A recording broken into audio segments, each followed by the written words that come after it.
Hello and welcome. This training is titled Building Accessibility for the Disabled, and it is module NS9. My name is Amber Armstrong, and I will be the presenter for this training. A little bit about me. I started my career in the architectural field and worked as a project manager on small to medium-sized construction projects. After 7 years, I transitioned to a plans examiner and worked for 2 municipal jurisdictions with populations around 100,000 people each for a total of 18 years. During that time, I received certification as an accessibility inspector and plans examiner, a certified building official, and a certified fire marshal. I have served on code development committees in my state, various committees for ICC, and currently serve on the Building Code Action Committee and Accessibility Exam Development Committee. I am also a former commissioner for the Oklahoma Uniform Building Code Commission, and presently I am working as a building code consultant, specifically assisting architects and engineers solve code requirements when designing projects to meet the International Building Code. Today, we will learn and master the universal accessibility requirements in the Bangladesh National Building Code 2020 edition. This module will address accessibility in commercial and public buildings. At the completion of this module, you will be able to identify which occupancies require barrier-free accessibility, determine components of a building that are required to be accessible, and apply design and construction requirements to building components to accomplish accessibility. You will find the Universal Accessibility Technical Requirements in Volume 1, Part 3, Appendix D. The code defines accessibility as the provision in a plot or a building or a facility or any part thereof that can be approached, entered, and used without assistance by persons with temporary or permanent physical limitations. So let's think about this for a minute. There's 2 very important parts to this definition. First is that the facility is entered and used without assistance. Somebody who is disabled needs to be able to use the building the same manner that somebody who isn't disabled can. And the only way that they can do that is if they can do that on their own. The other part of the definition that we want to talk about is temporary or permanent physical limitations. So it doesn't matter if the person is permanently disabled or temporarily disabled, they're still going to need parts of the building designed so that they can use that building. The code defines persons with disability as persons whose mobility and capacity to use a building or part thereof or a facility are affected due to one or more physical and/or sensory disabilities or impairments. What types of disabilities are there? You have somebody in a wheelchair, and this may be what you think of first when you hear the word disability, but it's not the only disability that there is. This particular one does drive a lot of the requirements that we're going to talk about today, but it's not the only thing. You have ambulant disabled people, somebody who uses crutches, which this is an example of a temporary disability, or maybe somebody who uses a walker. They can walk on level ground. They can even walk up steps with a handrail. They just need a little extra maneuvering clearance. You also have somebody who's visually impaired. They may be totally blind or just have low vision. They can feel their way around a room, but may not detect a protruding object, such as a wall-mounted light. There are other disabilities that aren't quite as distinguishable as these, such as hearing impairment, or maybe somebody with a heart condition or a breathing problem. They can walk short distances, but they need areas to rest. You also have people who have limited use of their hands. They can't grip a surface or twist the wrist. So these are all the things that we're going to consider today when we talk about the requirements to design a building with handicap accessibility. So this training has 2 parts. First, we're going to talk about the provisions for accessibility by occupancy type. And once we know where to provide accessibility, then we're going to talk about the design and construction requirements, the technical requirements of how to provide that accessibility. So for residential buildings, you should provide accessible areas from the public footpath and parking areas to the lift lobby, the lift, from the lift lobby to all housing units and all communal facilities, excluding apartments without a lift. You should also provide at least one toilet per housing unit and at least one room in every 200 guest rooms that are accessible. For hostels and dormitories, all public areas intended for access by staff, students, or visitors, including access to public footpath and parking areas, should be accessible, and at least one room in every 100 rooms should be accessible. For schools, colleges, universities, or other educational buildings, all areas intended for access by staff, students, or public use, including access to public footpath and parking, should be accessible. In hospitals, clinics, homes for the aged, and institutions for the physically challenged, all areas intended for access by staff, patients, inmates, or public use shall be accessible. At office buildings, all areas intended for access by employees or public, including parking, shall be accessible, and you should provide at least one accessible toilet facility on each floor. For small shops and markets and kitchen markets, provide accessibility from parking and or public footpath to the sales service counter, and where the counter service is provided, at least one counter shall be accessible. For large shops and markets, all areas intended for access by employees or public, including access to public footpaths and parking, shall be accessible. You should provide seats for people who cannot stand or walk for long periods and free spaces for wheelchairs. Also, at least one accessible toilet per floor connected to an accessible route. And you should also provide seats and free space in all public foyers, or foyers in all public buildings. Factories, workshops, industrial buildings, and administration buildings and depots, all areas intended for access by employees and public use shall be accessible. And in parking garage, private garage, repair garage, and showrooms, the requirements are prescribed in accordance with sections D24 and D25, and those have to do with the parking requirements. In religious buildings and crematoria, all areas intended for access by people, including access to public footpath and parking, shall be accessible. In restaurants, food courts, fast food outlets, and other public eating outlets, all areas intended for access by employees or public, including access to public footpaths and parking, is accessible. And where fixed seats are provided, shall be at least one accessible wheelchair space per 10 seats. In cinemas, theaters, stadia, or other places of assembly with permanent seating, all areas intended for access by performers and areas prescribed by this code for spectators or public use, including access to the public footpath and parking, shall be accessible. And you should provide at least one wheelchair space with an adjacent companion seat for every 150 seats. In sports complexes, public gymnasiums, and public swimming pools, all areas intended for public access should be accessible. And you need to provide at least one accessible shower compartment and one water closet compartment for males and for females separately. In public transportation stations, airports, riverports, bus terminals, interchanges, and other passenger transport terminals, all areas intended for access by employees or public use, including areas prescribed in section D.3.2.7, shall be accessible. And the waiting areas should be provided with seats. Tactile warnings should guide passengers to footpath, ticket counters, waiting areas, and other services. And there should preferably be no level change between platform and deck of the transport. However, if it is unavoidable, provide that level change by lift or ramp. Now let's talk about design and construction requirements within the building. As I said, wheelchair use is what directs a lot of the requirements that we have in the code. There are a lot of dimensions that are shown on the screen that have importance.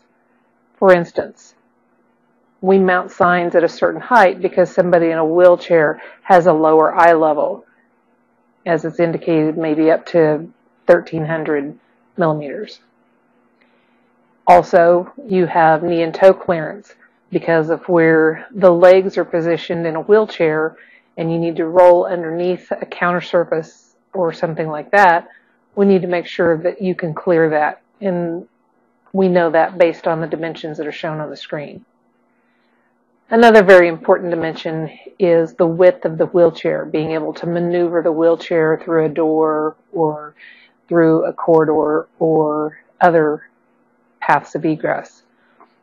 As you can see, the width of the wheelchair may be indicated as 660 millimeters, but we also have to think about the wheelchair user operating the wheels and allowing for space for their hands.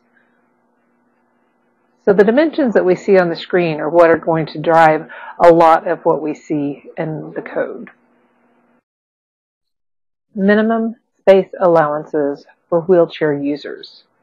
Depending upon the nearest obstruction and the direction of movement, a wheelchair user shall be considered for two approaches and shall require a minimum 900 by 1200 millimeter unobstructed floor area.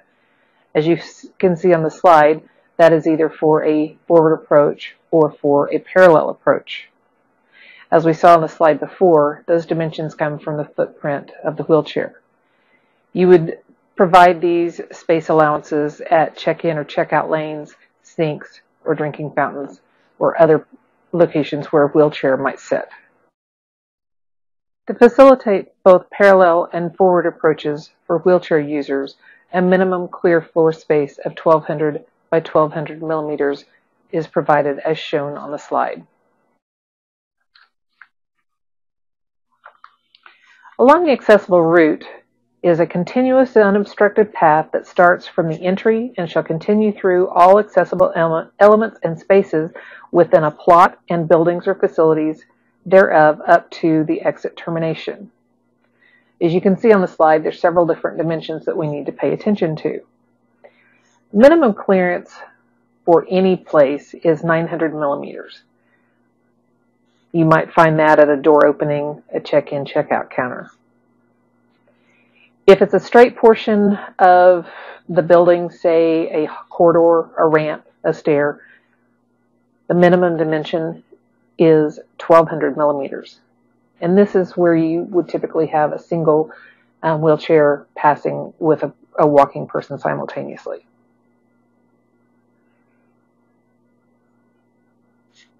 Along the path, you may find that you need places to turn around.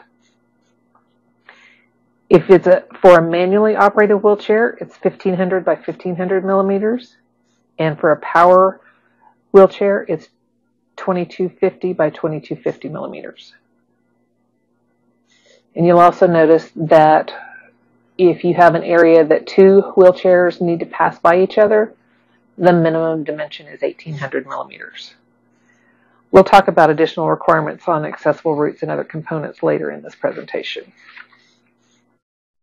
For someone who is visually impaired, a protruding object from a wall or from a post becomes a very dangerous hazard. If they don't know that the object is there, they may hit their head and suffer a brain injury. So someone who has low vision or is totally blind typically uses a white cane to detect any hazards. On the right, you see that they will tap the cane back and forth in a sweeping motion. On the left, you see that as that cane is tapping back and forth, it projects beyond the edge of the body about 150 millimeters on either side. And you can tell at the angle that the cane is shown that if there was an object at a certain mounting height, they would be able to detect that. Along pedestrian routes, any obstacle, projection, or protrusion should be avoided.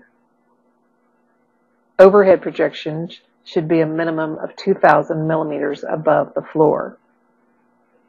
Wall-mounted objects projecting from the wall 100 millimeters or less is not likely to cause injury and is exempted from any requirements. If the object projects more than 100 millimeters, the bottom edge of the projection should be not more than 580 millimeters above the floor. If it's a projection that does not extend that close to the floor, then you would want to place a barrier under that projection that is no more than 580 millimeters above the floor. As you can see, the person who is using their cane would come in contact with any projection that is within that 580 millimeters dimension. Any protruding object shall not reduce the clear width required for an accessible route. Just like with wall-mounted objects, post-mounted objects are also a hazard. The most common object projecting from a post would be a sign. If you have an overhead sign, then the bottom edge should be no closer than 2,000 millimeters to the floor. If the sign or other object is below that mark, then the lowest edge should be no more than 580 millimeters above the floor, and the object should project no more than 300 millimeters from the post. So let's put it all together with protruding objects and accessories inside of a building. As you can see here, we have a wall-mounted sign which has the bottom edge located at 2,000 millimeters above the finished floor. We have a wall-mounted light that does not project more than 100 millimeters from the wall face, so no additional protection is needed. The fire extinguisher cabinet is shown at a maximum 100 millimeters from the finished face of the wall. However, if that did project more than 100 millimeters, the bottom of the cabinet would need to be located at 580 millimeters or lower, or you would need to provide some sort of protection underneath that cabinet. Drinking fountains, as shown here, can be recessed into an alcove, and provided that the front of the drinking fountain does not project more than 100 millimeters from the alcove, no additional protection is needed. So here we see two different sets of drinking fountains and how they can become protruding objects. On the left, there's no protection around the drinking fountain, and somebody who is following the face of this wall would easily run into that drinking fountain and could injure themselves.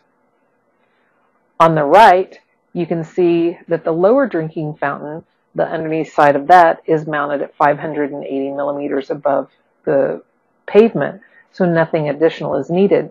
But on the left, they've added a bracket with the lower edge at 580 millimeters, and this protects this drinking fountain from being a protruding object. Now let's look at a post-mounted object. Here we have a sign indicating the location of a handicap parking place. The post and the sign are also located in the sidewalk, which is part of the pedestrian way. If the sign projects more than 100 millimeters from the post, then the lowest edge would need to be not more than 580 millimeters above the floor. Let's look at two more examples of protruding objects. On the left, you have a service counter at the bar. As you can see, that counter is located in the circulation path and projects more than 100 millimeters away from the bar. On the right, you have a handrail extension that projects out into the pedestrian way on the sidewalk. But in this location, it appears that the return is not more than 580 millimeters above the pavement, so this actually is projected and is not a protruding object. What did you learn? What is the maximum distance an object can project from a post?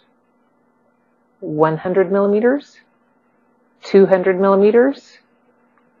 300 millimeters? 400 millimeters?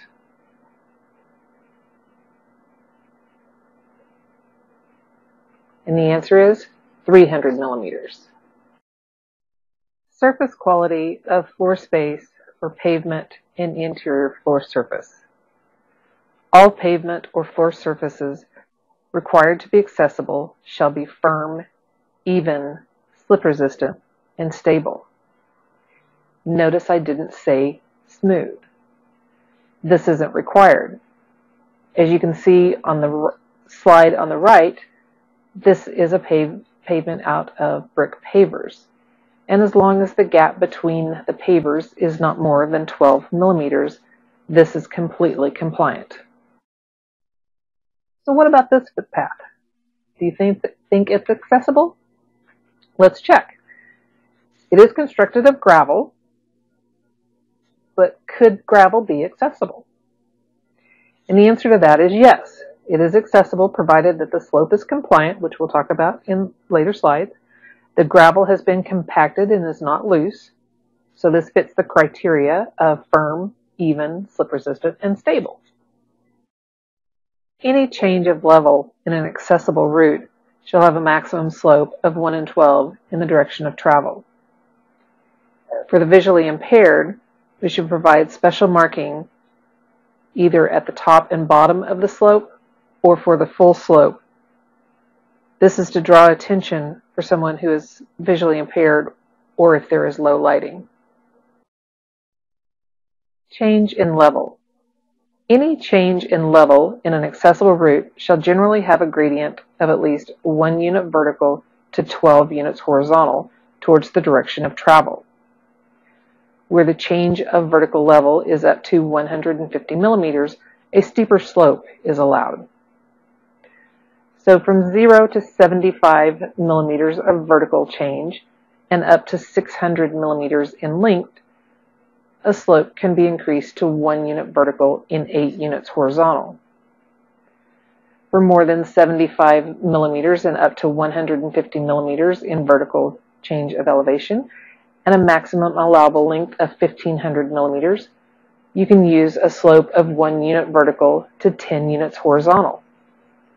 And again, where more than 150 millimeters of vertical change occurs and a maximum length of 9,000 millimeters, the maximum slope is 1 unit vertical to 12 units horizontal. Since some ambulant disabled persons can maneuver steps and find that more convenient and safer, accessibility provisions for both ramps and steps should be given. In addition to these slopes, we will discuss additional requirements for the ramps and steps at a later time. Another thing to consider on the floor finish is a grating. Gratings are shown here in the slide. We have two different types. We have a circular grate and a linear grate. You want to make sure that the gaps in these gratings are not greater than 12 millimeters in any direction, and that they are flat and at the same elevation as the pavement around them. And in the case of a linear opening, such as on the right-hand side, that opening is aligned perpendicular to the direction of travel. So what's the hazard here? If the opening is too large, the wheel of a wheelchair could get stuck and cause it to tip over, which would cause injury to a person. Or maybe if you're using a cane, the cane could get stuck and the person could fall. And here we show where a wheelchair has gotten stuck in the grating. This is a good example of why the opening should not be more than 12 millimeters in any direction. Now what about the slide on the right? You have grating that's used as a tread on a stair. Is this appropriate? Provided that the openings are no more than 12 millimeters in any direction, it is appropriate for a tread. Surface texture. So in an accessible route, apart from the requirements we just discussed, floor surfaces with tactile indicators shall be required. In such cases, a dot-type surface texture on the floor shall indicate a warning, while a line-type surface texture on the floor shall indicate the intended path of travel. For a visually impaired person, there are multiple types of hazards along an accessible route. Some are part of construction and some are not. An example would be of vehicular traffic, or as we just talked about, a change in level. For these potential hazards, we need clues for the user, and we'll talk about this in greater length later in this presentation. What did you learn? Which of the following characteristics are not required for pavement on an accessible route? Even, firm, slip resistant, smooth.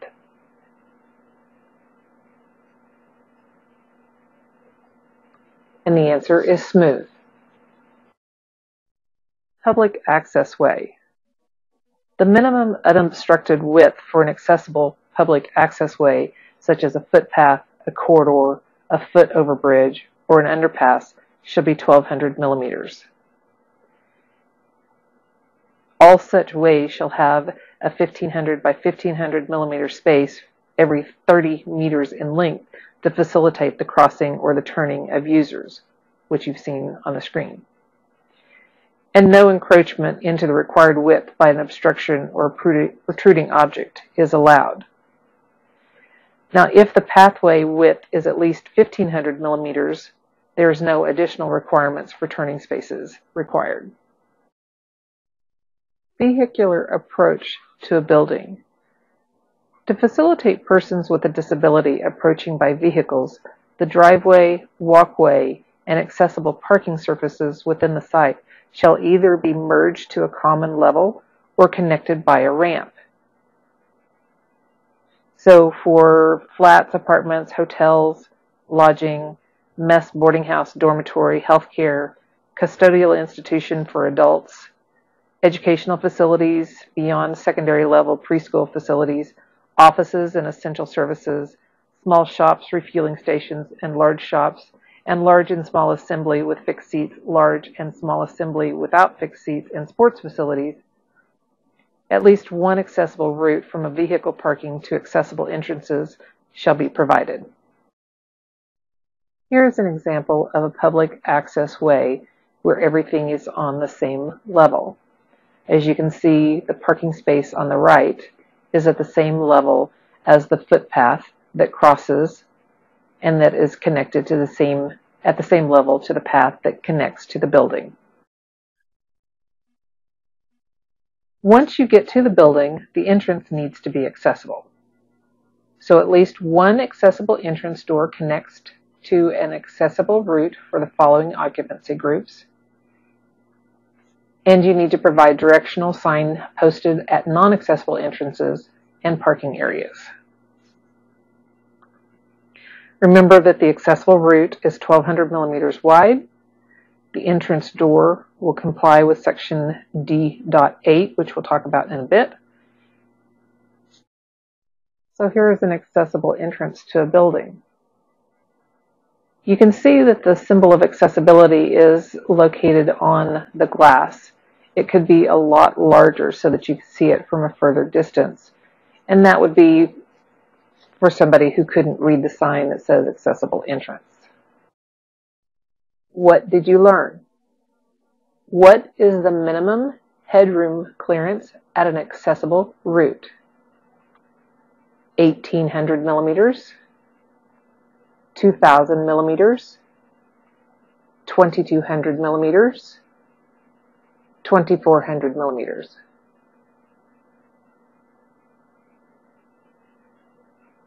And the answer is 2,000 millimeters. Accessible routes, corridors, and paths. So just like a public access way, which is further away from the building, as you get closer to the building, you need to provide additional features for the accessible route. Again, it should be not more than 30 meters in length at a stretch. And every 30 meters, you would want to provide seating for somebody who can't walk great distances. Like I mentioned earlier, somebody with a heart condition or somebody with a breathing condition. The route should be a minimum 1,200 millimeters wide. However, if there's one-way travel on this route, you can reduce down to 900 millimeters. And be sure to provide headroom clearance of 2,000 millimeters.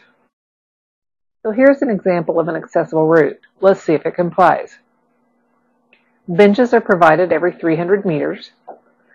The width of the paving is at least 1,200 millimeters wide and has not been reduced below 900 millimeters at the bench. But what about the overhead clearance? It appears that the tree branches are less than 2 meters above the path, so this would not comply. Along the accessible route, surface finishes should be free of sharp edges. So on the left, we have a picture of objects projecting from the building. Because the lower edge is below 580 millimeters, this isn't a protruding object, but it does have sharp edges. On the right, we have sandstone wall that also has rough surfaces and sharp edges. As I have mentioned, the accessible route shall be free of any obstruction or protrusion. If you do have any obstacle along the route, shall maintain the minimum width of 900 millimeters. So here we have a couple of examples of those obstacles. On the left, you have an oval, let's say it's a column, and you can see that the width is still 900 millimeters at that obstruction. On the right, you have two columns, one on either side of the path, and we still have maintained the 900 millimeter width. Any obstacle shall have a color that contrasts with its background. So we talked about protruding objects as being an overhead hazard, but what if the, quote, protruding object or the hazard is a part of the building itself? So let's take the picture on the screen, which is an open stair where there's opening underneath. As the stair run comes down to the main level, the headroom clearance will decrease and decrease. And at the point that that headroom clearance is at 2,000 millimeters above the finished floor, you need to protect against that hazard. And again, just like with a protruding object, you want to place some sort of a barrier that is at least 500 or no more than 580 millimeters above the floor. So here are two examples of an overhead hazard that's created by a stair construction and two different ways of treating the protection. So on the left, you can see that a curb has been constructed, which would alert somebody to the hazard above. There's also furniture located around this area, which would keep somebody from walking into this hazard. But since furniture is movable, you do need to provide something that's permanent, such as the curb. On the right, a bench was provided.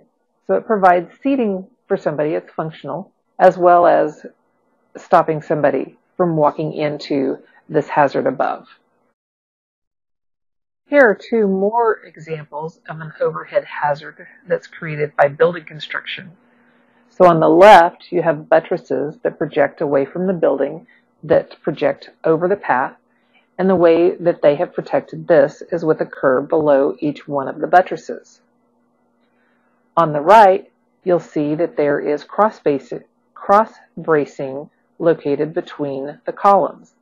And as that cross bracing comes all the way down to the floor, you know that there's going to be a portion of that that is under 2,000 millimeters. Now, while this is not directly in the path of travel, someone who is walking down this corridor that may list off to one side could easily run into this and injure themselves. Accessible doors. An accessible doorway will ensure access to the building to all people without any assistance. So, general requirements at all doors, the threshold should be at the same level, but it can be up to a maximum 20 millimeters above the surface as long as it's sloped. The accessible door at a bathroom and toilet doors should swing outwards to facilitate external emergency assistance. Doors should contrast with adjacent walls so that they are not obstructed or hidden. Accessible door width. A single leaf of an accessible doorway shall provide 900 millimeters minimum clear opening between the face of the door leaf when it's open 90 degrees and the face of the opposite jamb. This would be the same for a sliding door, except you would provide that from the face of the jamb to the face of the door. If you have a double leaf door, only one of the operable leaves must meet this requirement. This is often misunderstood, and many people think that the door leaf needs to be 900 millimeters, and that provides the clear opening. But as you can see from this graphic and the one that I'm going to show you in just a minute, the thickness of the door, the thickness of the jamb reduces the opening if the door leaf was 900 millimeters. So that's why you want to make sure that you provide the 900 millimeters in the clear opening. So here's a little better graphic to illustrate how the wheelchair maneuvers through the door and why that clear opening needs to be from the face of the door to the face of the jamb. As you can see here, the thickness of the door reduces the opening size. The thickness of the jamb reduces the opening size. So if you have provided the door leaf at 900 millimeters, you're going to end up with something that's less the thickness of the door and the thickness of the jamb. So one of the most difficult tasks to perform when you're in a wheelchair is to go through a door. And that's why we provide extra clearances at the doors, which are illustrated on this slide. So there are two sides of a door. There's a pull side and a push side. And as you can see, they're labeled on the slide, but just think about it. If the door is coming towards you, you're pulling it towards you, it's the pull side. If you're pushing the door away from you, it's the push side. Now, on the pull side of a door, you want to provide clear floor space of 1500 by 1500 millimeters, and that needs to be positioned with at least 600 millimeters beyond the edge of the door. On the push side, the clearance is 1200 millimeters by 1200 millimeters with only 300 millimeters beyond the edge of the door. For a two-way swinging door, both sides shall have clearance based on a pull side, and you should provide a vision pane, which we will go over in a minute. Now, in the next slide, I'm going to show you a little bit more about why you need to provide these clearances, but I do want to point out, and it's easy to see on this slide, that as you're pulling the door away from you, that extra clearance would be for your foot plate. And as you're pushing the door towards you, that extra clearance beyond the edge of the door would be so that you could just slightly twist to be able to open the door handle. Let's look at why maneuvering clearances are so important at a door. Here you see someone in a wheelchair that has approached the door from the pull side. As the person has reached out for the door handle, they have maneuvered their wheelchair slightly to the left. Once they begin pulling the door towards them, they will need to rotate the wheelchair even further to the left, and as you can see, the foot plates have extended well beyond the edge of the door frame. Once the door is open 90 degrees, they can turn themselves back and align with the door opening, and as you can see from the other side, they will be able to make it through the door without any problems. Now, what about if this person was approaching from the push side of the door? They would approach the same way as they did in picture 1. However, when pushing the door away from you, they will not need to maneuver as far past the door jamb as was shown here. Accessible door hardware.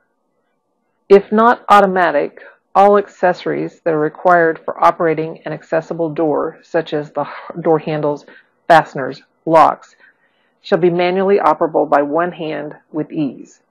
The height of the accessory shall be within the range of 900 millimeters to 1100 millimeters from the finished floor, and door handles are recommended over doorknobs. As you see on the screen, you have a U-shaped lever or a grab bar handle. So here we see how somebody who does not have full use over their hand are able to open the door with the hardware provided. If somebody doesn't have the gripping strength to be able to grab the grab bar loop, they can push their hand through and use their wrist. Maybe they don't have the ability to twist their wrist, so they're using a closed fist to push down on the lever. On the right, you see that they are not able to use their fingers to pull on the door handle, so they're using their palm. Vision panel. So just a couple of slides ago, we talked about where vision panels would be required. So for the safety of the ambulant disabled or wheelchair users, all two-way swinging doors across the accessible route shall have a transparent vision panel. The vision panel should be a minimum 150 millimeters wide, and it should be located to the bottom edge a maximum 800 millimeters above the floor, to the top edge a minimum 1500 millimeters above the floor, and it should always be located on the opposite side of the hinge. Turnstile. Whenever a turnstile is placed on an accessible route, an accessible gate with a clear width of at least 900 millimeters shall be provided beside the turnstile. You would also locate a gate or a door alongside a revolving door. And note that this is not a one-for-one gate to turnstile. You may locate a gate or a door at each grouping of turnstile or revolving door. And here is an example where you have an accessible gate that's located adjacent to 3 turnstiles. Now the gate, remember, needs to be a minimum 90 millimeters wide when the gate is open. You see that the symbol of accessibility is shown on the gate. And think about why this is required. A wheelchair would not be able to go through the turnstile, just by the way the turnstile functions. You also are going to have maybe a mother with a baby stroller or an older person with a cane. They would also have difficulty going through the turnstile. What did you learn? The minimum clear floor space required on the push side of a door is 680 by 1080 millimeters, 900 by 1200 millimeters, 1200 by 1200 millimeters, 1500 by 1500 millimeters.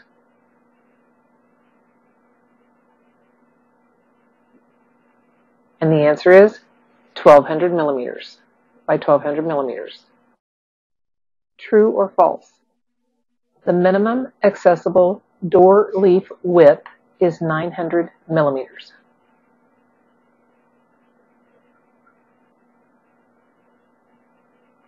And the answer is false. Handrails and grab bars. Handrails and grab bars are very important for anybody and for somebody who has a disability.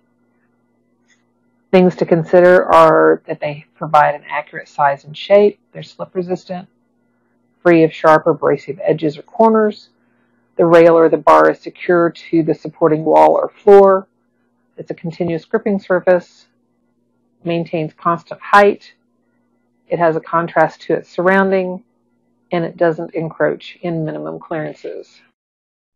All grab bars or handrails in a facility should have a circular section of 35 to 50 millimeters external diameter or an equivalent gripping surface. Clearance between the rail and the adjacent wall should be between 40 and 60 millimeters, but the maximum projection should be 90 millimeters. And if you'll notice, you add those numbers up, that doesn't, you can't have the max on both. If the rail is located in a recess, there should be a minimum 450 millimeter clearance above the rail. The height of a handrail is 850 to 950 millimeters above the floor or the stair nosing. Grab bars vary based on its location. We'll talk about that in a little bit. And both handrails and grab bars should resist a vertical or horizontally applied force of 1.3 kN. Curb ramps should be kept in the pedestrian route, in other words, in the sidewalk. They should not protrude out into the vehicular way. If such a protrusion is unavoidable, the curb ramp should be constructed with flared sides, and the slope of those sides should be 1 in 10. For a level change under 150 millimeters, it does not require handrails. Now, if you look at this picture, they've painted the flared sides. And while that looks like it would be a good idea to draw attention to that, the paint is actually a slippery surface and would not be allowed. If you remember, if the curb ramp is less than 150 millimeters rise, the slope can be steeper than 1 in 12. Anything over 150 millimeters is a 1 in 12. Those gradients were listed in Table 3.D.2. If the level change is over 150 millimeters or the length is more than 1,500 millimeters, then you should comply with the section D.11 for ramps. The ramp should have a width not less than 900 millimeters. The surface of the ramp and the flared sides should be slip resistant. There should be detectable warning of contrasting color and texture, complying with section D.29 at the base of the ramp. The size should be minimum 600 millimeters in the direction of travel times the width of the ramp, and located a maximum 300 millimeters from the lowest edge of the slope. The flared sides can slope not greater than 1 in 10. If locating the curb ramp in the vehicular way is unavoidable, this is how you would construct it. The curb ramp is still 900 millimeters wide. You have flared sides on either side with the slope of 1 in 10. And what this picture doesn't show is the detectable warning at the base of the ramp. You would still need to provide that. Here we have an example of a well-constructed curb ramp. You have parking spaces on either side of an access aisle, and the curb ramp is located in the sidewalk, so it's not projecting out into the vehicular way. Detectable warning is provided at the landing to warn somebody about walking out into the vehicular way. The slope of the ramp appears to be 1 in 12, and the curb ramp is located close to the main entrance. So what about this curb ramp? Do you think it complies? Let's take a look. Here you have a painted curb ramp, which you would think would be a good thing because this curb ramp is projecting out into the vehicular way. However, as we said before, the painting on the curb ramp makes it slippery. Also, it appears that there's plenty of room within the sidewalk that the curb ramp could have been constructed there, so this would not be an acceptable allowance to let the curb ramp out into the vehicular way. So what about this curb ramp? Do you think it complies? We have access aisles on either side of the handicap parking place, so the curb ramp is not actually in the access aisle. It also does not project out into the vehicular way. It appears that the slope is close to a 1 in 12. However, you can see that the detectable warning is missing from the base of the curb ramp. Something that maybe is not quite as noticeable is because the access aisle is on the other side of the parking place. When somebody exits their vehicle, they would have to go out into the vehicular way to get access to the curb ramp. So for those reasons, this curb ramp would not comply. So where should we put curb ramps? They should be located within the footpath walkway, not within the vehicular path and not within the parking area. As you can see from this slide, the curb ramps direct the pedestrian crossing perpendicular to the footpath. For visually impaired, curb ramp should line up with the pedestrian crossing. So here's an example. You'll note that the curb ramps line up from side to side. There is a tactile warning before you get out into the drive approach. If you have a divided street that the divider is raised, you'll need to provide a transition there as well. As you can see on the slide, you provide the curb ramp, and at the top you have a landing of 1,200 millimeters in the direction of travel by 1,500 millimeters wide, which allows for change of direction. And then you have the same thing adjacent to that so that you can transition to the next road. What did you learn? True or false? Detectable warnings are required at the top landing of curb ramps.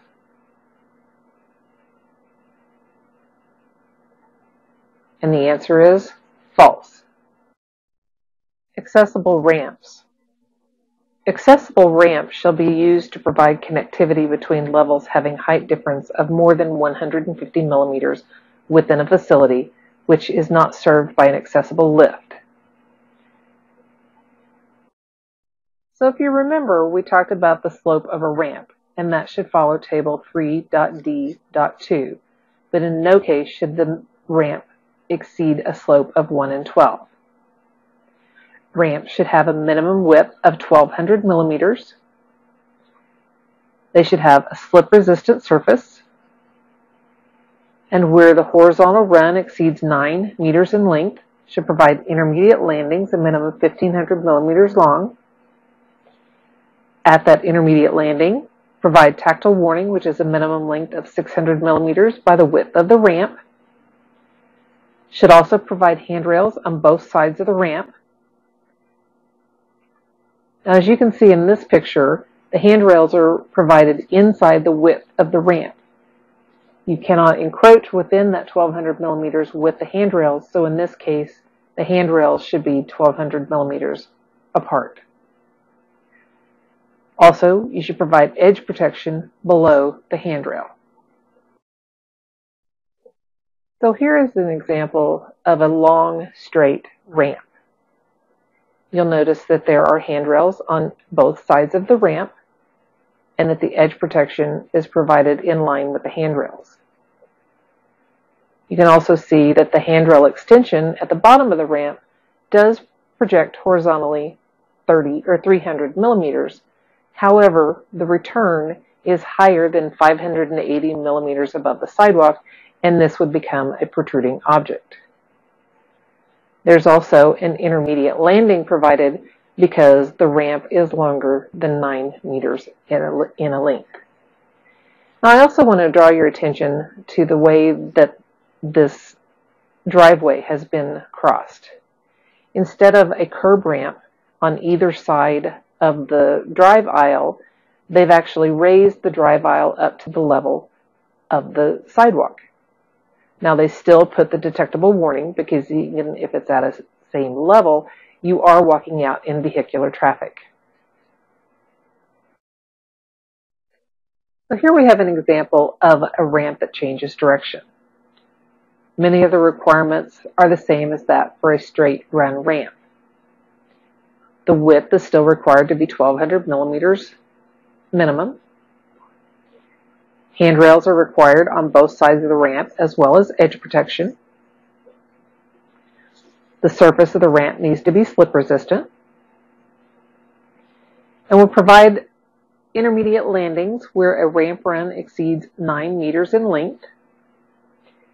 However, at the change of direction, the landing shall be 1500 by 1500 millimeters square. Also should provide tactile warning at that landing that is 600 millimeters by 600 millimeters, which gives warning that there is a change of direction. So here's another example where we have actually two types of ramps. We have a ramp that changes direction, which is a U shape and not an L shape, but we also have a curb ramp.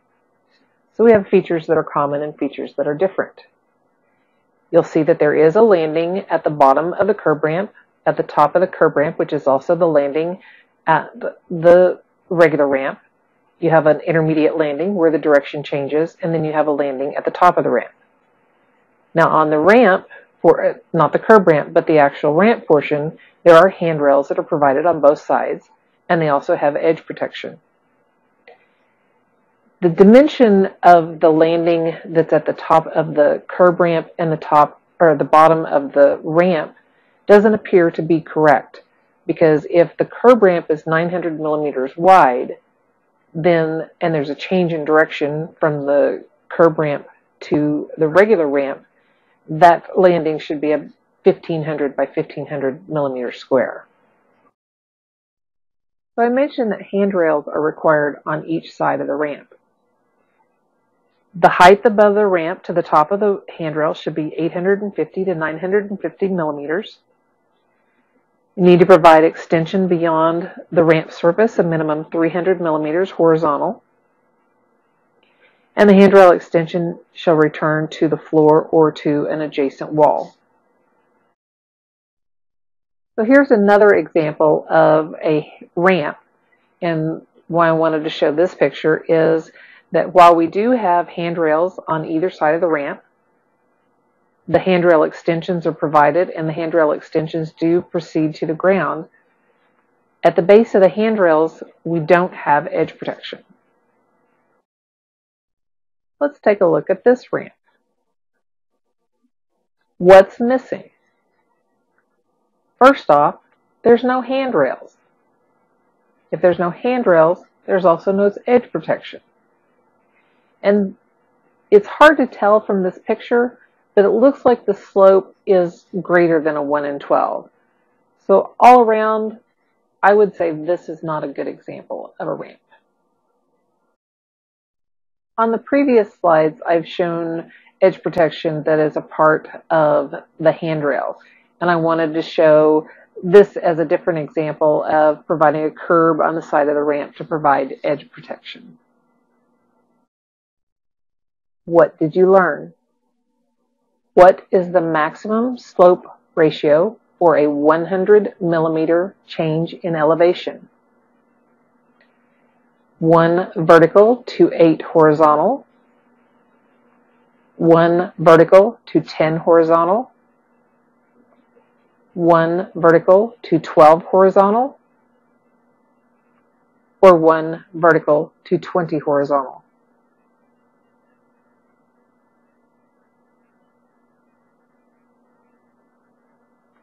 And the answer is 1 vertical to 10 horizontal.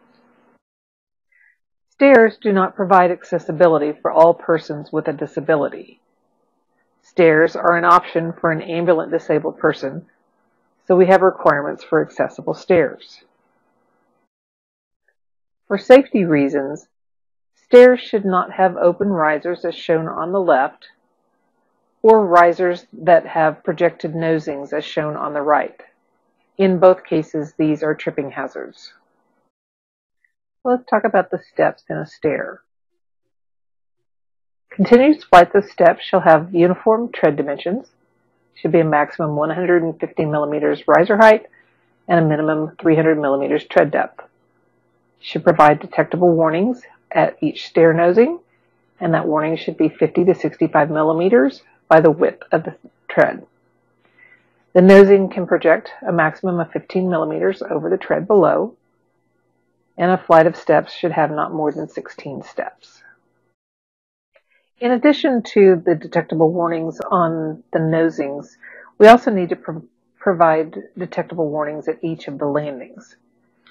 So at the main floor landing, provide a minimum 600 millimeters by the width of the stair, and locate that 300 millimeters or 1 tread depth from the tread, and a minimum 300 millimeters for leading edge of the door when open.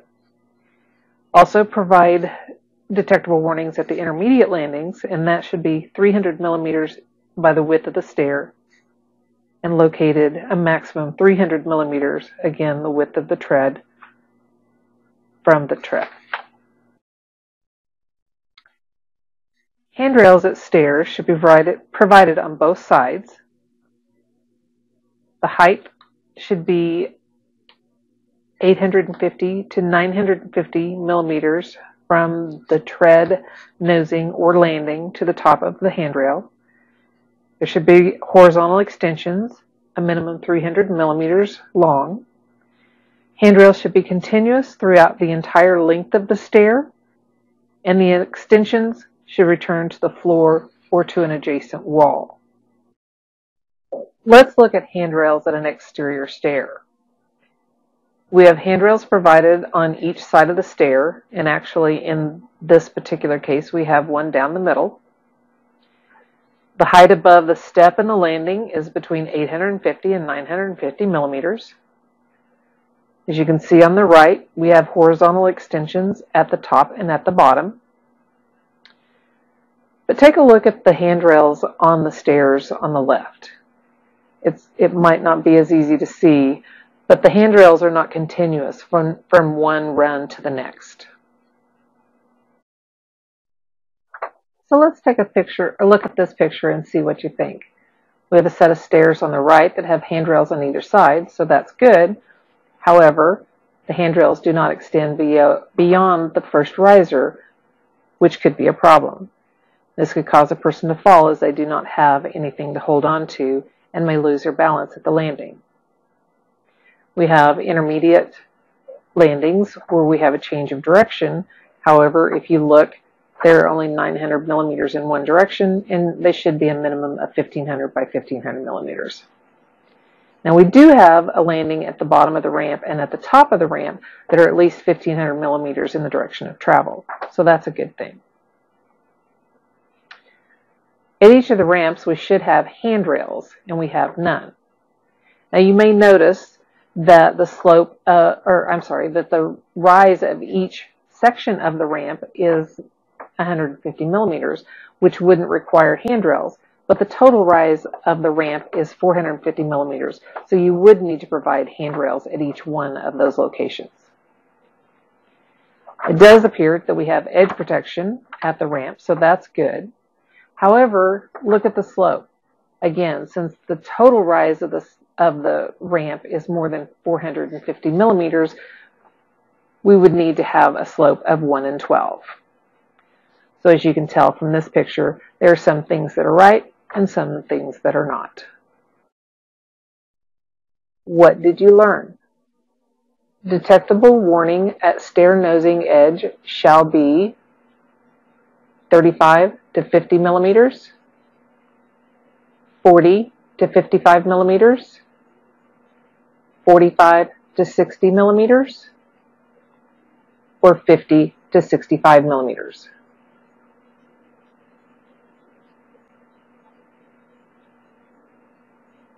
And the answer is 50 to 65 millimeters. Accessible seating space and counter service. For workstations, dining tables, service counters, you should provide a clear floor space of 900 by 1200 millimeters, and that could be either for a side approach or for a forward approach. At the forward approach, you want to provide knee clearance under the table for a minimum depth of 480 millimeters and at least 700 millimeters above the finished floor. The surface of the writing surface or the service counter should be a maximum 800 millimeters above finished floor. So let's look at some examples. The first example is a workstation, has forward approach and knee clearances provided. Next, you have a counter, and the handicap portion does not have adequate knee clearance for wheelchair, so this would have a parallel approach. The service counter also does not have enough room for knee clearance, so this has a parallel approach. And at this eating counter, we have adequate knee clearance. However, condiments have been located on the counter and cannot be used by someone in a wheelchair.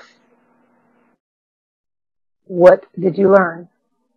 What is the maximum surface height above the floor for a workstation?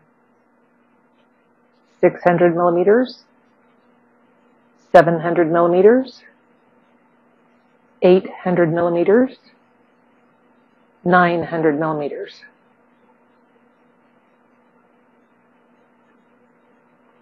And the answer is 800 millimeters. Sanitary provisions. There's quite a bit to cover in the sanitary provisions. And remember at the beginning of the slide, we talked about accessibility requirements by occupancy group. You should provide at least one accessible toilet per floor, or 5% of the total toilets in the building, whichever is larger. Prefer accessible toilets be unisex, but if not, at least one is required to be unisex. The minimum dimension of the compartment is 1500 by 1750 millimeters. And if a part of a group of toilets, say a compartment inside a room should provide a minimum 1,200 millimeter wide path for the approach. We'll start with the fixtures within the washroom and the requirements for each one. So for an accessible wash basin, provide a minimum clear floor space that is 750 millimeters from the outside edge of the fixture to the adjacent wall by 1,200 millimeters deep. The fixture should be positioned a minimum 460 millimeters from the center of the fixture to the adjacent wall. The rim should be a maximum 850 millimeters above the finished floor and project a minimum 480 millimeters from the back wall. Provide knee and toe clearance underneath, which is a minimum 680 millimeters clear under the fixture for a distance of 200 millimeters from the face of the fixture, and the toe clearance is at a point starting 200 millimeters back. Provide a minimum 230 millimeters above the floor by 230 millimeters deep. Here's an example of a wash basin that's actually built into the construction and not an individual fixture. You still can provide the knee clearance and the toe clearance. It can still be mounted at the appropriate height. You can still provide clear floor space around the fixture, and be sure to provide the insulation at the pipes to keep from burning someone's legs. I have two more examples of different types of wash basins. These would have the same requirements as we discussed prior. Also note that the faucets and other controls of such basins shall not involve powerful grasping or twisting of the wrist, and shall preferably be automatic or lever operated. If you notice on the right, that has a sensor, so that's an automatic faucet, and the one on the left has a valve that you just push down. Accessible water closets have quite a few requirements. First off, the fixture should be positioned 460 to 480 millimeters from center of fixture to adjacent wall. The fixture sheet should be located 450 to 400 millimeters above finished floor, and the flush valve is either automatic or lever and should be located on the open side of the fixture, a minimum 600 millimeters by a maximum 1,050 millimeters above finished floor. Also provide a seat lid that folds up, a tank, or a backrest to support a person leaning backward. The fixture should project a minimum 750 millimeters from the back wall to allow for side transfer. And you need to provide 3 grab bars at the fixture. Remember, the grab bars are 40 by 50 millimeters diameter and are provided on 2 sides of the fixture. On the side wall, it's a minimum 600 millimeter long horizontal grab bar that's mounted 725 to 750 millimeters above finished floor to the top, and positioned a maximum 300 millimeters from the rear wall. Also, there is a 600 millimeter long vertical grab bar mounted 725 to 750 millimeters above the finished floor and positioned 900 millimeters from the rear wall to the center line of the bar. And if you'll notice, that vertical grab bar is right there at the same height as the horizontal grab bar, and it's preferable to provide that as a single L-shaped bar instead of 2 bars. Also, you need a fold-up grab bar on the open side, and that grab bar is a minimum 750 millimeters long at the horizontal portion. It's mounted at the same height, 725 to 750 millimeters to the top, and it's positioned 380 to 400 millimeters from the center line of the fixture and should extend a maximum 100 millimeters beyond the front of the rim of the water closet. This shows how a person would transfer from a wheelchair over to a water closet. It'll give you a good idea of why we have some of the clearance requirements that we just discussed in the last slide. So in picture number 1, the person is taking the transfer position, which is adjacent to the water closet. They would remove the armrest and set the brakes. In picture number 2, they would begin the transfer. At this point, they might use the grab bars that are located along the side of the water closet.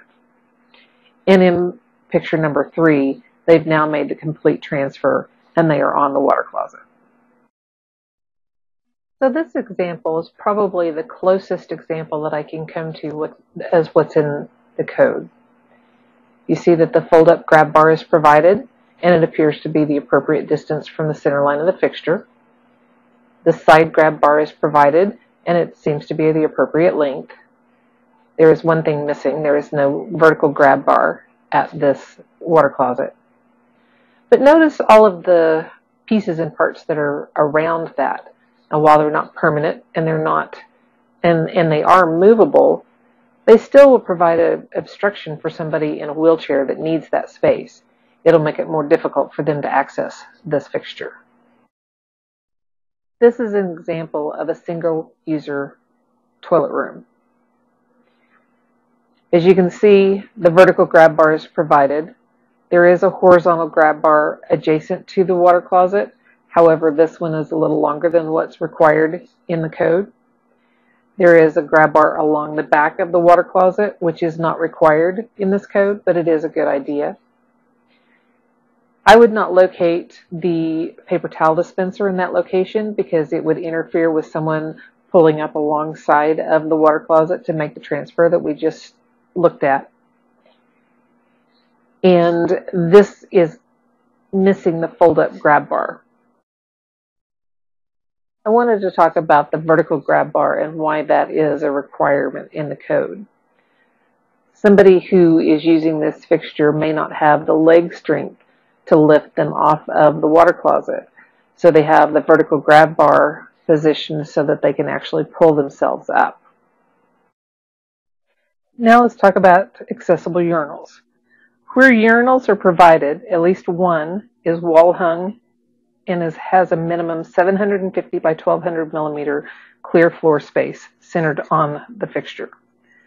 The fixture rim is mounted a maximum 400 millimeters above finished floor. You need to provide vertical grab bars on either side of the fixture. Those grab bars are a minimum of 600 millimeters long, and they're located 375 millimeters from the center line of fixture to the edge of the grab bar. They should also be mounted 1200 millimeters above finished floor to the center of the bar. Any privacy shields provided at the urinal should be located a minimum 120 millimeters from the grab bar.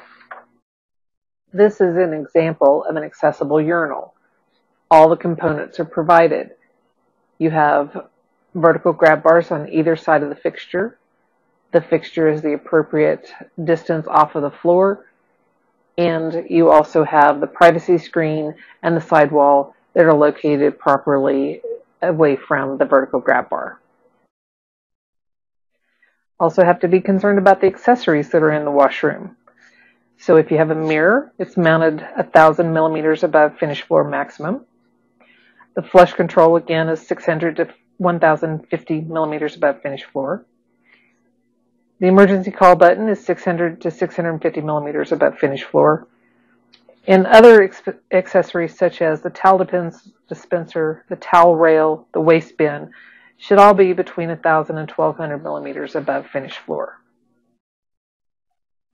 You also need to provide signage outside of the washroom entrance. And that signage should comply with section D.26.2 and D.27, which we'll talk about in a minute. But as you can see on this sign, you provide the symbol of accessibility. There is a raised pictogram and letters. There should be braille underneath the letters, and we'll talk about the requirements for all of that later. What did you learn? How far from the rear wall at a water closet shall a vertical grab bar be located? 600 millimeters, 700 millimeters, 800 millimeters, 900 millimeters.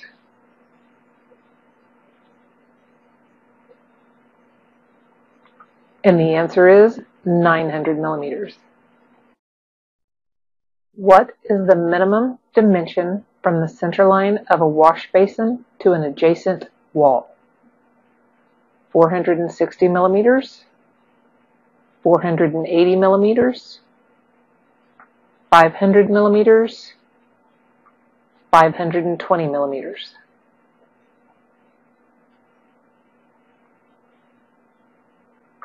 And the answer is 460 millimeters. So the doors to the accessible washroom and water closet compartments are similar to requirements that we've already talked about. But here's a few things to consider. The door to the washroom or compartment, when open 90 degrees, should provide the 900 millimeters clear opening. You need to provide maneuvering clearance outside of the door, and it's preferable that the door swing in the outward direction. And here is on the left another picture of the signage outside of the washroom door. So we've talked about grab bars in several different places, but let's talk about them one more time. The grab bars are 40 to 50 millimeters in diameter. Remember that the grab bar is positioned depending upon its function. So at water closets, they're 725 to 750 millimeters above the floor to the top of the bar. At a bathtub, they're 180 to 280 millimeters above the tub rim. And at a shower, they're 700 to 800 millimeters above the finished floor to the top. Vertical grab bars are at least 600 millimeters in length. They're mounted with the level with the horizontal grab bar in the water closet in the shower or bathtub, and at 1200 millimeters center of bar to the floor at urinals. What did you learn? What is the maximum diameter of a grab bar? 35 millimeters? 40 millimeters? 50 millimeters? 60 millimeters?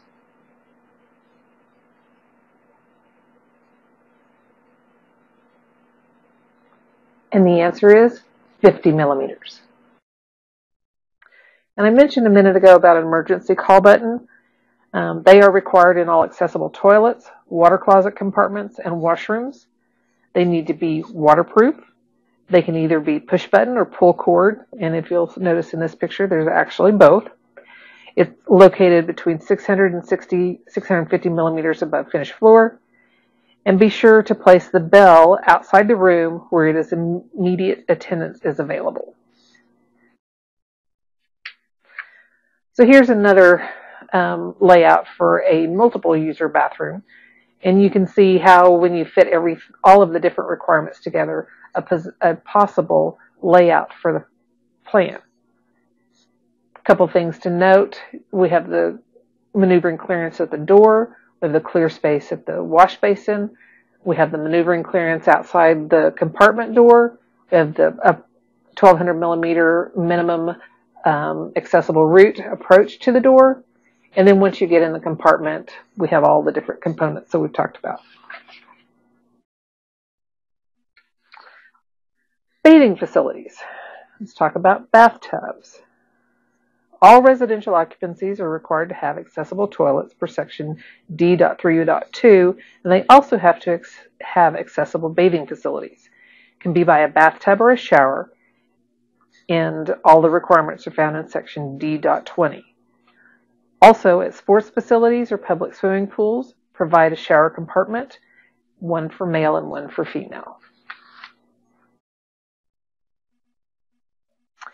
So for bathtubs, you need to provide a clear floor space of 750 to 1200 millimeters along the length. Provide a minimum 450 millimeters clear to any other fixture, edge to edge. The tub should be a minimum 1500 millimeters in length, and the tub rim should be between 180 and 280 millimeters above finished floor. Be sure that the tub surface is slip resistant. You need to provide a seat at the tub.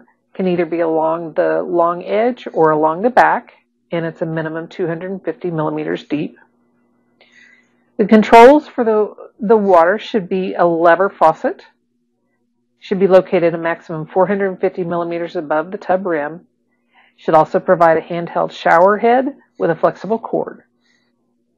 And we've talked about grab bars. You need to provide a horizontal 900 millimeter long grab bar that's 180 to 280 millimeters above the tub rim, and a vertical grab bar 600 millimeters that's located at the outer edge of the tub with the lowest edge even with the horizontal grab bar. Showers. So here we have a diagram of a shower compartment. The internal dimension should be a minimum of 1500 by 1500 millimeters clear floor with a 900 by 1400 millimeters clear space outside of the shower for a side approach. Need to provide a bath seat, a minimum 400 by 750 millimeters and a maximum 450 millimeters above the floor. Provide lever controls, a maximum 580 millimeters from the corner, and that's adjacent to where the seat is. The shower head should be on a flexible cord that's also movable with a maximum height of 1200 millimeters above the finished floor. You'll notice that there are grab bars that are along the back edge of the seat and along the control wall. They're mounted 700 to 800 millimeters to the top above the floor. The one along the control wall is a minimum 900 millimeters long, and the one along the seat wall is 750 millimeters long. And again, the vertical grab bar is 600 millimeters long, and it's a maximum of 450 millimeters from the edge of the seat. And that's to make sure that if somebody is using the seat and they grab for the bar, that they don't have to reach too far and that they fall over. So if there's any level changes in the room, there's a maximum 10 millimeters, and there should be a slope transition of 1 unit horizontal to 2 units. 1 unit vertical to 2 units horizontal. What did you learn? What is the minimum size of a water closet compartment? 900 by 1200 millimeters? 1200 by 1200 millimeters? 1500 by 1500 millimeters? 1500 by 1750 millimeters?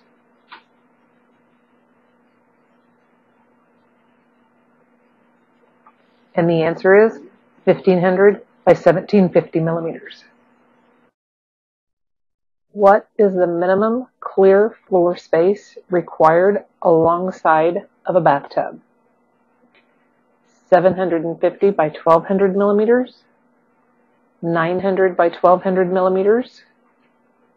1200 by 1200 millimeters?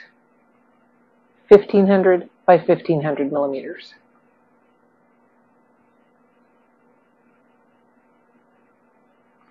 And the answer is 750 by 1200 millimeters. Kitchen facilities and residential occupancies should be accessible, and here is how you do that. There's one of two layouts. You can either go with the open layout on the left or the closed layout on the right. The open is like a pass-through, provide a clear aisle of 1015 millimeters. The closed layout is, or a U-shaped layout, need to provide 1,525 millimeters between cabinets, and that's due to turning a wheelchair. For appliances, you need to be clearly approachable from either the front or the parallel. When you have a front approach, the clear floor of 900 by 1200 millimeters needs to be provided.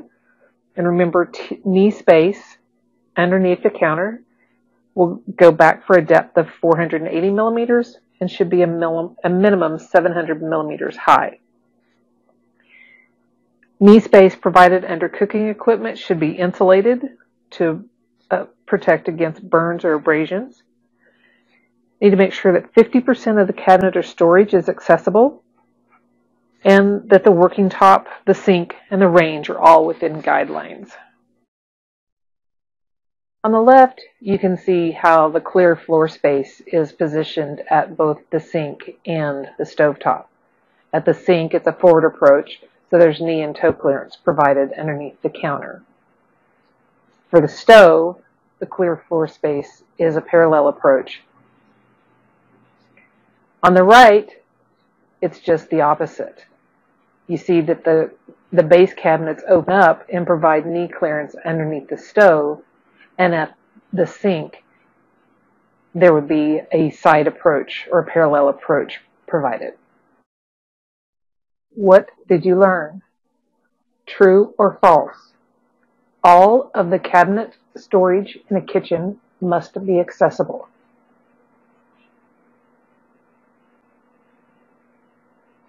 And the answer is false. Lifts.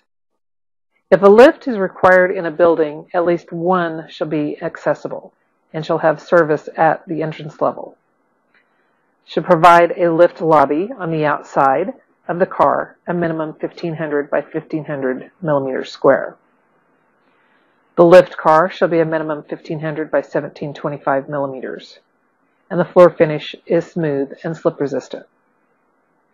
Should provide horizontal grab bars along each side wall and the rear wall of the lift cab. The grab bars shall be mounted 850 to 950 millimeters above floor to the top of the bar. And on the sidewall, the grab bar shall be within 150 millimeters of the front of the car. The lift car door shall be a minimum of 900 millimeters clear, and the lift control panel should be located on the outside adjacent to the opening and on the inside of the lift car, a minimum 900 millimeters and a maximum 1200 millimeters above finished floor. There should be tactile markings and braille on the buttons. What did you learn? What is the maximum height above the lift car floor a control panel shall be located? 900 millimeters, 1200 millimeters, 1500 millimeters, 1800 millimeters.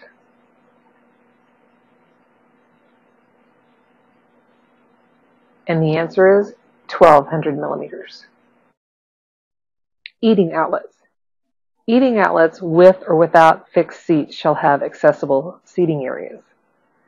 Where fixed seats are provided, the number of seats and the locations of those seats shall comply with section D.3.2, which we talked about at the beginning of this presentation. There should be a circulation aisle around all of the seating, a minimum 1200 millimeters wide. And where fixed seating is provided, there should be a minimum clear between seats of 750 millimeters measured along the outside edge of the table.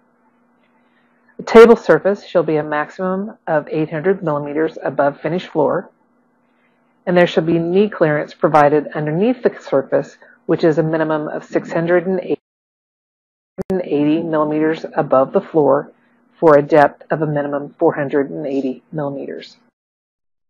So here is an example of an eating outlet. As you can see, there are some fixed seats available, but mostly the seats are not fixed.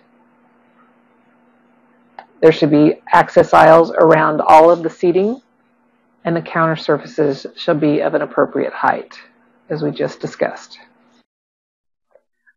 Remember, at the beginning of this, we talked about requirement for accessible parking areas based on the occupancy group, and that's detailed in section D.3, with the minimum number of parking stalls required coming from table 3.D.3.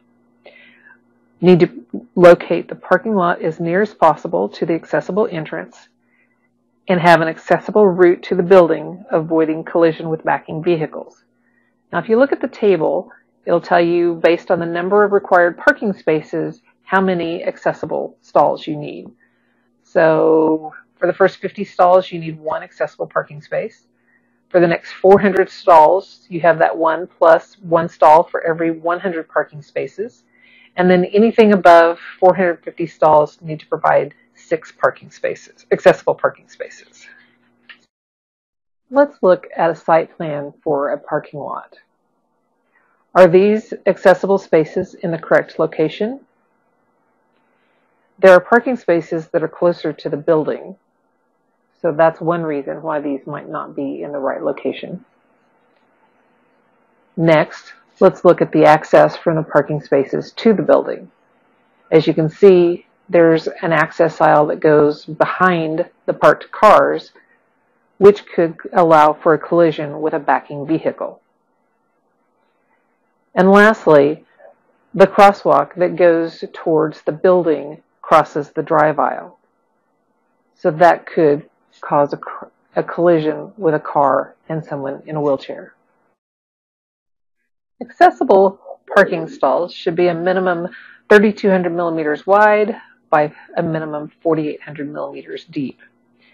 Access aisles should be 1,500 millimeters wide by the same depth, 4,800 millimeters.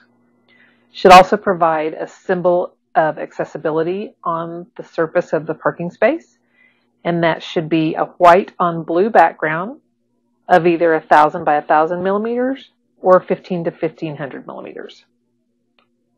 Parking space should be firm, non-slippery, leveled, solid surface, and you should have a sign posted at the entrance of the parking lot and at the parking space, and directional signage every change in direction. The size and location of the posted signs should ensure clear visibility along the accessible route. What did you learn? Which of the following dimensions is acceptable for the symbol of accessibility at an accessible parking space? 600 by 900 millimeters? 900 by 900 millimeters? 900 by 1,000 millimeters? 1,000 by 1,000 millimeters.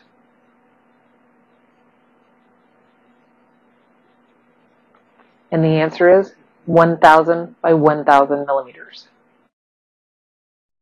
The symbol of accessibility.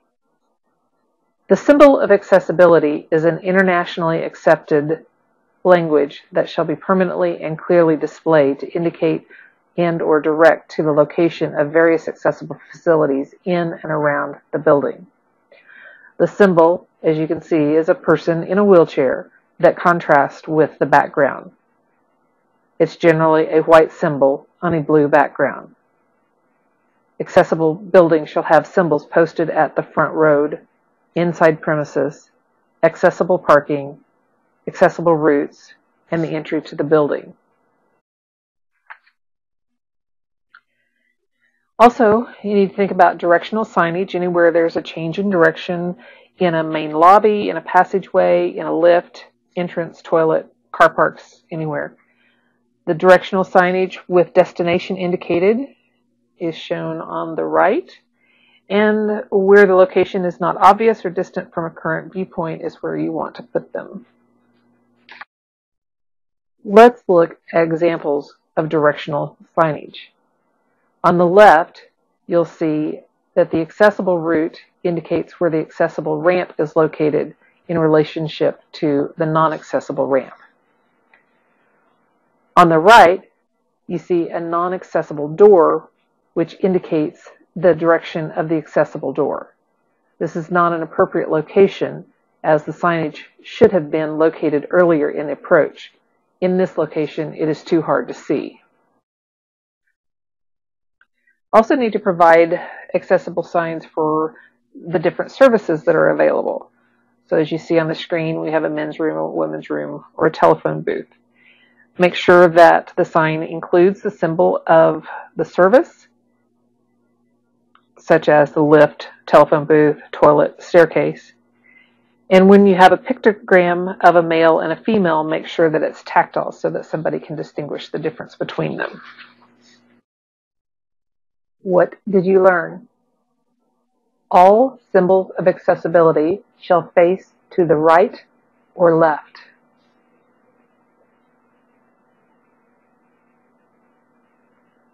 And the answer is right.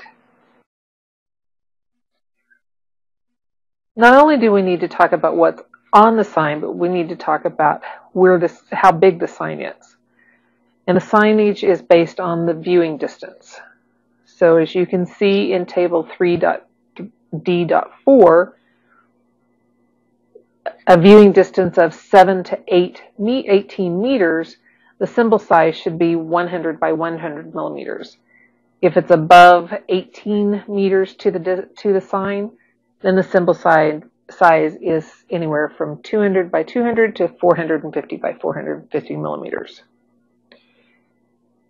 The letters are also important, and those are determined based on the viewing distance, and those are shown in table 3.D.5. So let's pick a couple here. Say if you're 2.5 meters from the sign, then the minimum height of the letter should be 100 millimeters. If you're 6 meters from the sign, the minimum height of the letter should be 200 millimeters. The location of the sign should clearly and legibly be identifiable from accessible route. You want to provide them at the change in direction in the accessible route, and they should be mounted to the center line of the sign 1,500 millimeters above finished floor. Tactile characters or symbols, when used on a sign, shall have a size between 16 to 50 millimeters and shall be raised at least 0.8 millimeters above the background surface. All signs shall be mounted at a height at least 1,500 millimeters above the floor level. If you recall back to the beginning when I showed the picture of the wheelchair and I said that the eye level is on average up to 1,300 millimeters, this would put the sign slightly above that so that it would be easily seen. Braille and pictographs. When Braille and tactile language is used, the Braille dot shall be raised in dome shape from the base and the sign shall be easy to touch and read. The height of the sign shall be a minimum 1,500 millimeters above the floor level. Pictographs, when used, shall be supported by an equivalent textual description placed directly below it. And here we have an example. So as you see on the sign, we have the pictogram, we have the symbol of accessibility, we have the identifier of what the service is, and then below that we have the tactile of the where it says women, and below that, which you cannot see from this slide, is the Braille lettering. What did you learn? Tactile characters or symbols shall be raised how many millimeters? 0.6, 0.8, 1.0, 1.2.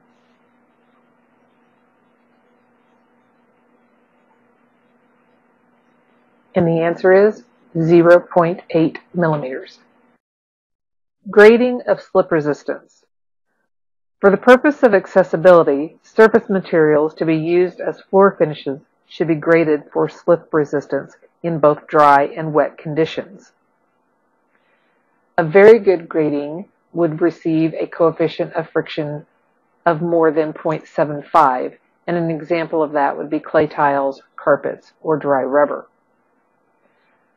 A good grading would have a coefficient of surface friction between 0.75 to more than 0.4, and this would be concrete pavers, dry terrazzo, dry marble, and granite. A poor to fair grading would be between 0.4 and 0.2, and this would be wet and polished terrazzo tiles, marble, and granite. And a very poor grading would be less than 0.2 coefficient of friction, and that would be wet rubber. Tactile ground surface indicators.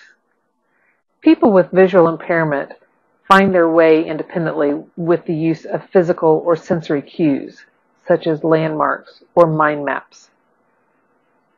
For such users, we need to develop a logical, predictable, accessible route, designed free from barriers, hazards, or obstructions. Some physical cues include buildings, walls, ground surface, railing, fence, curbs, and so forth. The visually impaired person will use a white cane, underfoot, or echolocation to find their way. Cues should be inside and outside of the building. So what physical cues do you see in these pictures? On the left slide, a wall along the sidewalk on the right, There's a painted rolled curb along the drive, and to a certain degree, the large orbs along the drive provide physical cues. On the right slide, the wall along the right side of the drinking fountains protects the approach from the right, which is also a physical cue. Here are two physical cues that are built into the surroundings to alert the user to a potential hazard. On the left, you see a guardrail that has been placed underneath the stair to keep someone from walking into the underside of the stair. Unfortunately, it appears that this guardrail is higher than 580 millimeters above the finished floor. On the right, you see that a curb has been located at the edge of the walking surface to alert someone that there is potential hazard on the other side. For directional indicators, they should be a linear type, as shown on the left. They should be raised 5 millimeters, and they should be anywhere from 25 to 35 millimeters in length and have a sloped edge. Warning indicators should be a circular or dot type, also raised 5 millimeters, and the diameter should be between 25 and 35 millimeters, as shown on the right. So now let's put these all together. Here we see an accessible route that's located between 3 buildings, and there is a change in direction. At the end of the accessible route, you cross a footpath and then go into the roadway. So along the pathway that runs from the left to the right, there is a directional indicator that is 300 millimeters wide. You'll see that that comes up to the intersection of the 2 different accessible routes where the directional indicator is shown. From there, you can turn and go between the 2 buildings that are above the pathway, and you'll see that there's a directional indicator there, or you can continue on to the right until you get to the footpath. At the footpath, there's a change of condition here. You have cross traffic. It's foot traffic, but there is cross traffic. So the directional indicator is now 600 millimeters wide as opposed to 300 millimeters wide. And then when you get to the edge of the footpath, it's changed to a warning indicator that's 600 by 600 millimeters to warn you before you walk out into the roadway. What did you learn? The tactile ground indicator that provides physical cue for change in direction shall measure 300 by 300 millimeters, 300 by 600 millimeters, 600 by 600 millimeters, 600 by 900 millimeters.